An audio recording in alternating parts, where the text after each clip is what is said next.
If I were to ask you to talk about the qualities essential to good leaders, what would you say? Have you thought about your list? Would integrity be somewhere near its top? How about courage or caring? And how would you teach each? Our EDGE interviewee this month has spent a lifetime considering these questions. As a child, he considered himself weak and lost, from a poor immigrant home with no father. But with virtuous mentors along the way, from a youth YMCA boxing coach to four-star General H. Norman Schwarzkopf, he built the character of a leader. He has been a decorated JAG officer, an assistant DA of the city of San Francisco, a best-selling writer, the head of character development at West Point, and twice a keynote speaker for the Gardner Carney Leadership Institute. He is Mr. Gus Lee.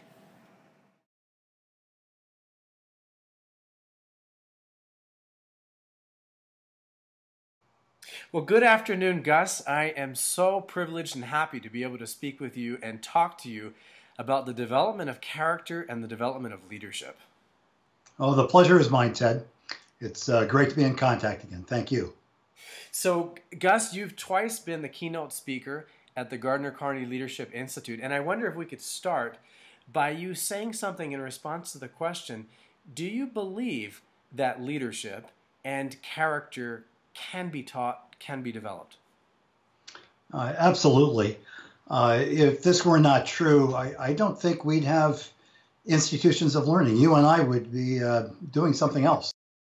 And how is it that we look out in the world and it seems that we just don't have enough examples of people who have developed and learned this character and this leadership? Well, that's a big question. I'm going to come up with two very quick hip-shot answers. The first is we tend to misunderstand what leadership is. We equate leadership really academically as well as being influence, the ability to influence and motivate. And there are charismatic people out there who have leadership positions, but I would say in terms of character, they're not leaders. I think leaders have to be right-minded and right-hearted to be true leaders. Secondly, we don't intentionally develop leaders of character anymore. And this is a fairly sad admission to make in the United States, because that was, I think, our unique specialty from the beginnings of the revolution forward. So how can we do it? We go back to virtue ethics that started our nation. If you look at our founding fathers and the instruments that they produced, they're very different than the political products that our governments and our corporations and private organizations produce today. They were exceptionally idealistic. They inspired the world. Returning to virtue ethics means practicing the behaviors of virtue. So if we bring that into focus for a teacher in the classroom or a coach out on the sports field, what does that look like? Well, if we look at virtue ethics, we can reduce all of 2,500 years or 4,000 years of learning, of wisdom, into 7 behaviors. I don't know that these are the absolute 7 that will survive the test of time, but they've lived this long, and so they're probably worth looking at. They're behaviors, which means they're observable, which means they are teachable, learnable, measurable, and then predictable. What that means is that the coach or the teacher, in Gandhi's words, must model the behaviors that he or she wishes from students or athletes. The first is discernment, which is really moral reasoning. It's very different than the modern focus on critical thinking, in which I can do intellectual heavy lifting, but I never have to answer the question, what is the highest moral action? And discernment requires that I operate and think, that I use my noodle in the moral frame. And we've shied away from this in the last half century. shied away isn't right. We've made an abrupt 90-degree turn, so we avoid these because they sound judgmental, and then we're sounding moralistic, and we're paying a price for that because we don't have a lot of leaders left. So that's the first. Second, now that you've discerned the highest moral action is to do the highest moral action regardless of risk to self-interest. So instead of hearing stories about morally courageous people, students, following the modeling of their teachers and coaches, practice doing the highest moral action as youth. The third is to teach the highest moral action to others. So now every person of advancing character becomes a teacher, which is the essence of the Chinese Lao Shi or the Jewish rabbi. The teacher is not just a conveyor of knowledge. The teacher is a vector for moral development work. The next four behaviors are really descriptive of moral courage as opposed to physical bravery or valor. And the first, or I should say the fourth behavior, therefore, is to morally correct the self, to look in the character mirror and to candidly admit, recognize, discern that which is not right in me as a moral being, and then to repair it. That I was someone who always wanted to get along and be accepted, to be socially safe. I often was not, but that's what I sought. And when I was in the Army, my brigade commander, my boss, broke the law, and it was reported to me, and I had a choice of looking the other way and advancing my career, or challenging him respectfully and asking him to reverse his position. And I had actually been taught this at West Point. I knew how to do it, but I was actually terrified to execute it. But I did it, and that was consistent, not with the, take care of your family and take care of your health, which tend to be now the new American core values, but instead advocate principles. Do the right thing regardless of risk to career. So I did confront my boss. He did fire me. And there were negative professional consequences that flowed for a while. But in the end, I was decorated by the Army. He was fired. He was forced out of uniform. And the Army made me into an ethicist. I think there's also these other moments that I'm drawing from your stories, your examples. There's other moments where a teacher is living this and doesn't necessarily have to talk about this stuff that happened because it may be personal, it may not be professional to share it, and yet there's something different in that teacher who is looking in the character mirror. Exactly. We know this as fundamentally as how people treat us, in the schoolyard, in the classroom, in the supermarket, while driving. A person will either, we're very, very binary, will either be consciously respectful, consistently of the moral needs of others, or we will not. Wharton School of Business did a 10-year study of 65 nations and cultures to determine what does the world think? What do 65 cultures think is effective leadership? It was called the Globe Study, and the Globe Study found in 1994 there's a universal understanding of what constitutes an effective leader, and that person is relationally accessible, not remote. We now call that transparency to a certain extent, and the person is a good example of how to live. It's human. I know that when I was, I'd say a 9-year-old kid, really being raised by the Central YMCA in San Francisco. I came from a sort of a busted-up immigrant family. That at 9, which is when I got glasses and I could see the world, I knew which of my boxing instructors, gymnastic instructors, swim instructors, the faculty at the YMCA, which people in the front office, which people in the cafeteria. I knew which of them were morally trustworthy and I sensed those who were not. And I could see how coaches treated other kids. And I was the worst athlete and the one who spoke the least English and understood the least about American culture. So I was always behind the curve. And I didn't have to look around very far to see how they were treating others, because I could see how they were treating me.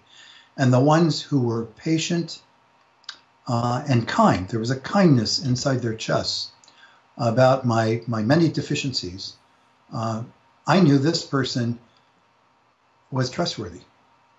And I felt a sense of safety that I think children tend to have very strongly. How long will it take before, gosh, it seems like such a tall order and a high mountain. How long, in your experience, how long will it take if I put forth some good effort according to these tools to really make a difference?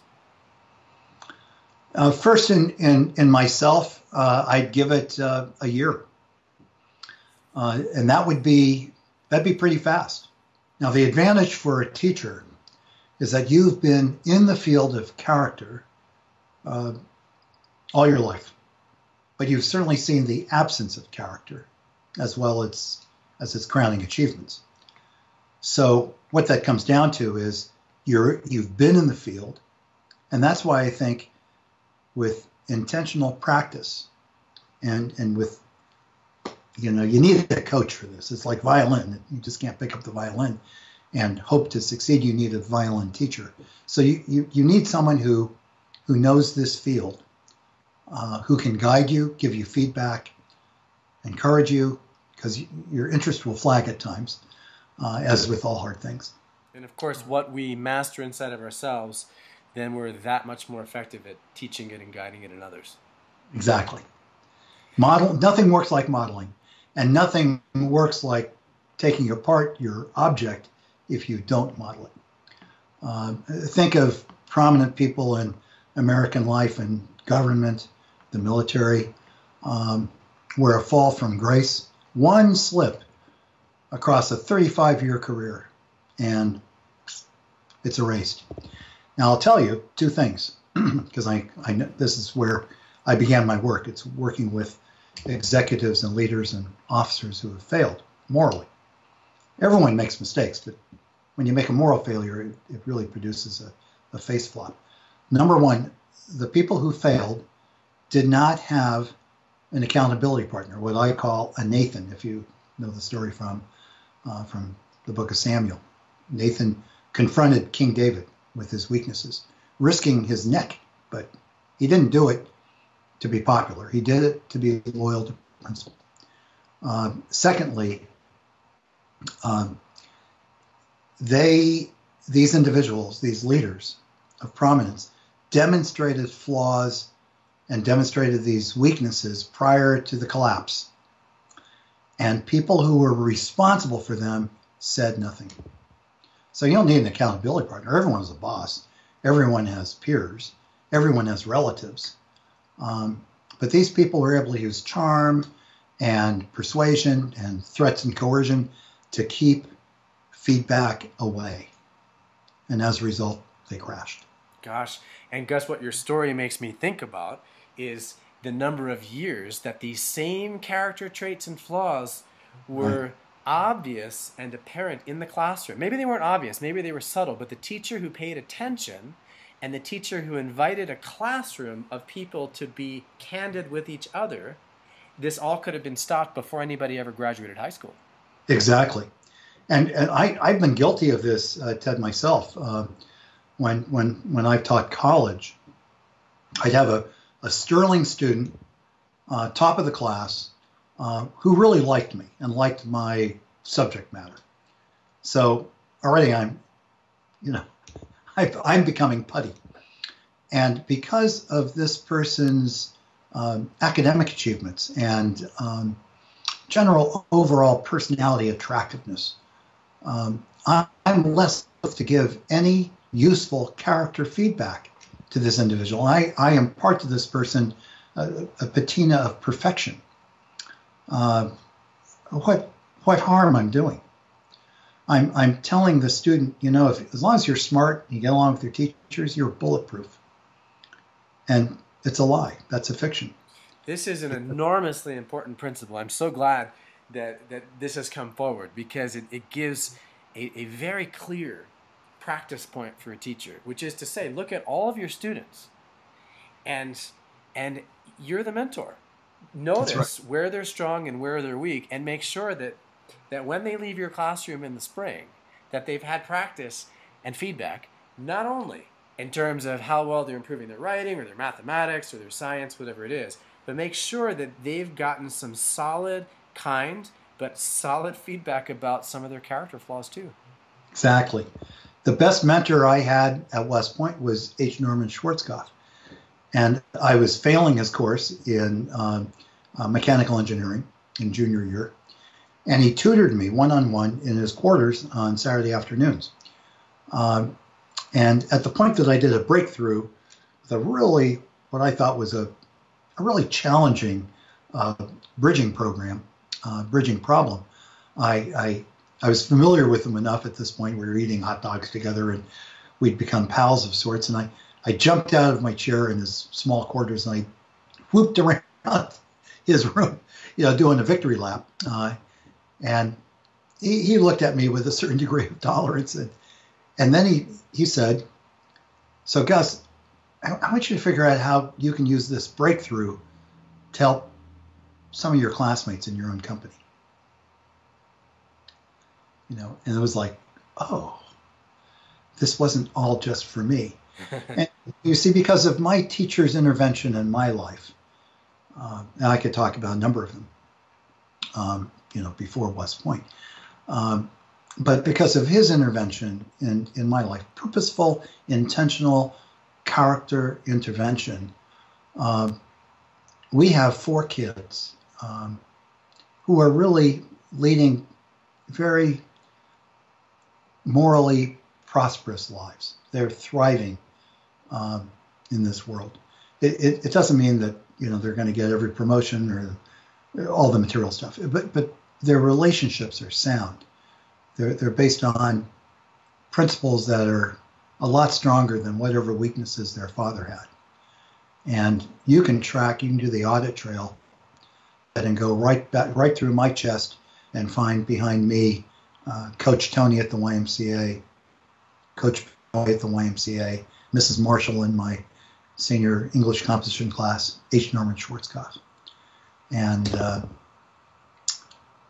you know, when the teacher resolves, regardless of the obstacles, to be a moral agent and a moral model to his or her students, something very magical happens that otherwise is totally non-existent. Gus, that's wonderful. It's a great note to end on. Thank you so much. It's practical and important and deep all at the same time.